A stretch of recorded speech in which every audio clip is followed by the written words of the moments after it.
금고에 넣어놓으면 잠자고 있지만 부동산은 요즘 은행에서 보내지 않습니까? 문자로 띵동 하면 얼마 들어왔고 아 오늘 몇 호가 월세를 보냈네 이런 재미가 있다는 거죠. 출금도 띵동 오던데 못 빠져나갔네 띵동. 제 개인적인 견해인데요. 아직까지는 금보다 부동산에 투자해야 되겠구나 하는 사람들이 많지 않을까라는 생각입니다. 아 그렇습니까?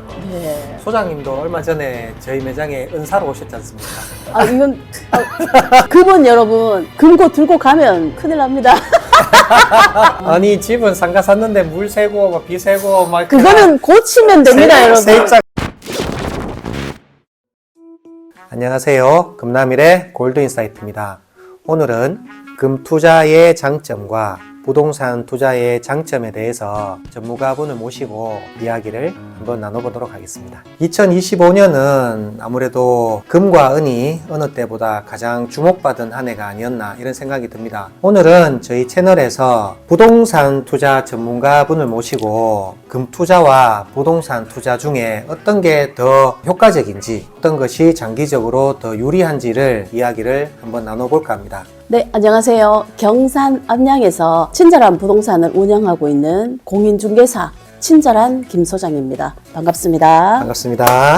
기존에는 이제 부동산이 자산 증식을 위한 아주 효과적인 방법이었다라고 한다면 최근에는 금이나 은 이런 원자재에 대한 관심도 되게 많거든요. 저는 오늘 금 투자의 전문가로서 금 투자의 장점과 단점에 대해서 이야기를 드릴 거고, 소장님께서는 부동산의 전문가로서 부동산 투자의 장점과 단점에 대해서 설명을 드릴 건데, 부동산 투자의 장점에 대해서 먼저 이야기를 한번 해주시면 어떨까 싶습니다. 아, 저 먼저요? 네. 일단 투자라는 거는 개념을 먼저 알아야 될 것 같아요. 돈과 시간, 노력을 미래에 더 큰 가치를 얻기 위해 사용하는 행위를 말한다고 해요. 쉽게 말해서 지금의 희생을 통해서 미래의 보상을 기대하는 거라고 하더라고요. 야, 오늘 준비 많이 해오셨네요. 아니 컴퓨터가 없다 하니까. 네. 네네네. 역시 전문가는 다르십니다. 아, 아닙니다, 아닙니다. 투자는 현재의 가치를 높이기 위해서 시간과 돈과 노력을 불리는 행위를 말하는 거고요. 금에 투자하든 부동산에 투자하든 주식에 투자하든 투자가 왜 필요한가 이게 되게 중요하잖아요. 투자가 왜 필요한지 알아야 투자를 시작할 거잖아요, 그죠? 물가 상승, 인플레이션을 이기기 위해서 투자를 하는 거라고 봐요. 은행에 돈을 넣어놓고 기다리고 만족을 못하기 때문에 투자를 한다고 생각을 하거든요. 많이 오르는 종목이 있고 또 적게 오르는 종목이 있을 거니까 이거는 여러분들이 판단하시는 게 좋을 것 같고요.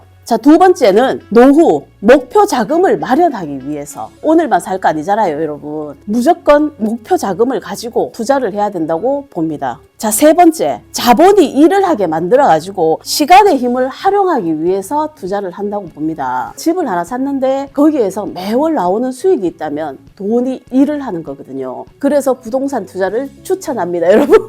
여기서 말씀하시는 부동산이라 하면 아파트나 이런 쪽을 얘기합니까? 아니면 상가를 얘기합니까? 자, 부동산이라는 거는 굉장히 광범위해요. 상가를 사서 내가 월세를 받는 수입도 있고, 원룸을 사서 매월 월세를 받는 방법도 있고요. 아파트를 사서 월세를 놓을 수도 있고 전세를 놓을 수도 있잖아요. 월세를 놨을 경우엔 나한테 매달 돈이 들어오고, 전세를 놨을 경우엔 반대로 소자본으로 투자를 할 수 있기 때문에 그것도 하나의 장점인 거죠. 저희 고객님 중에 한 분이 네. 전세자금 1억 5천을 금을 사실라 하시더라고요. 1억 5천이라는 돈을 정해진 한 3년이라는 전세 기간 동안에 최대한 손실 없이 수익을 낼 수 있는 방향을 확인을 하셨는데, 그분은 이제 금이 아주 효과적이다라고 판단을 하셔가지고 한 1억 5천 정도를 이제 금으로 직접 투자를 하셨거든요. 저희 지점을 방문하시는 고객님들 트렌드를 보면 은행에 예금이 만기가 되잖아요. 기존에는 그 예금을 재예치를 하셨는데 지금은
자리가 아닌데 말이죠.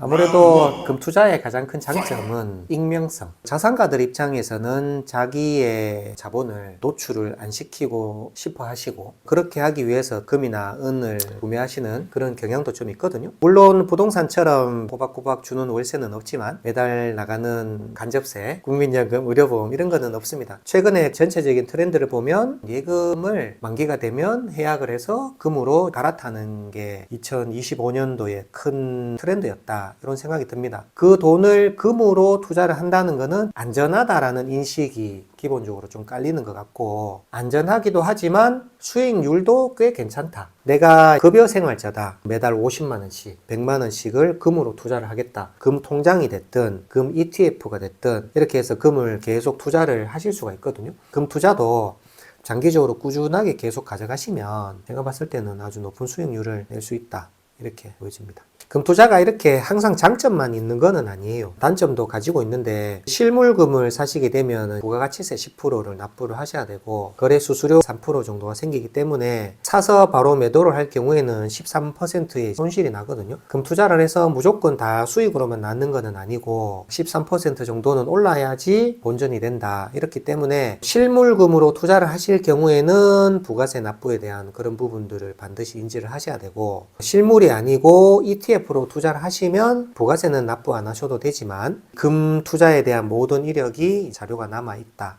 이런 게 이제 장단점이 될 수 있겠습니다.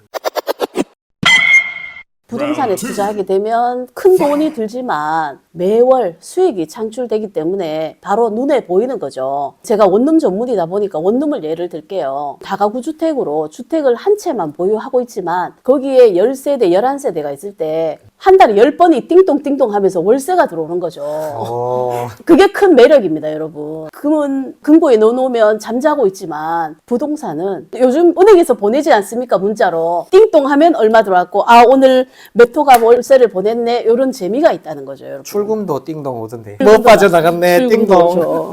그리고 금도 시간이 지났을 때 값어치가 오르지만 부동산도 월세를 받다가 나중에 거기에 개발이 되었다. 이러면 건물가도 상승될 가치가 있기 때문에 매월 월세도 받고, 세월이 지났을 때 값어치가 오르면 거기에 대한 소득도 받고. 부동산의 단점은요, 사장님께서 잠깐 언급하셨지만 의료보험료부터 시작해서 내야 되는 세금들도 많고요. 정책이 항상 어떻게 바뀌느냐에 따라 가지고 내 재산이 갑자기 내려갔다가 올라갔다가 변동성이 크기 때문에요. 그게 하나의 단점이라고 봅니다.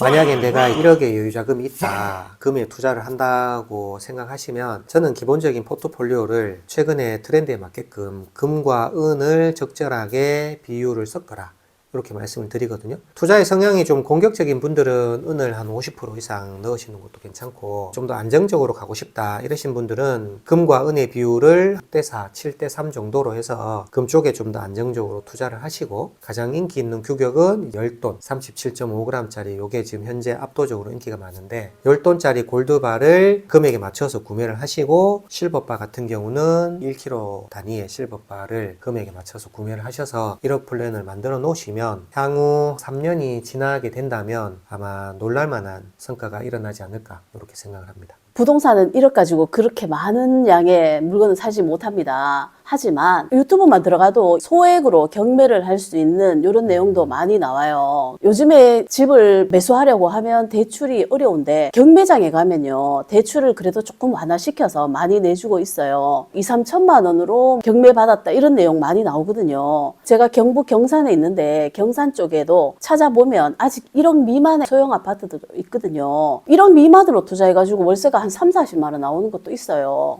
그렇게 투자하는 것도 나쁘지 않을 것 같습니다. 그 돈을 목돈을 해서 은을 사시든 금을 사시든 지금 내 집이 저렴하다고 하더라도 너무 낙담하지 마시고 기다리시면 다시 집값이 올라갈 거니까, 올랐다고 좋아할 것도 아니고요, 또 내렸다고 낙담하실 필요도 없으니까 부동산에 한번 투자해 보시는 것도 나쁘지 않을 것 같습니다. 오늘 너무 좋은 시간이었습니다. 오늘은 금 투자와 부동산 투자의 각각의 장단점에 대해서 이야기를 해보았습니다. 오늘 방송을 보시고 여러분들의 생각을 아래 댓글로 남겨주십시오. 금 투자가 좋다, 부동산 투자가 좋다. 이상 금남일의 골드 인사이트였습니다.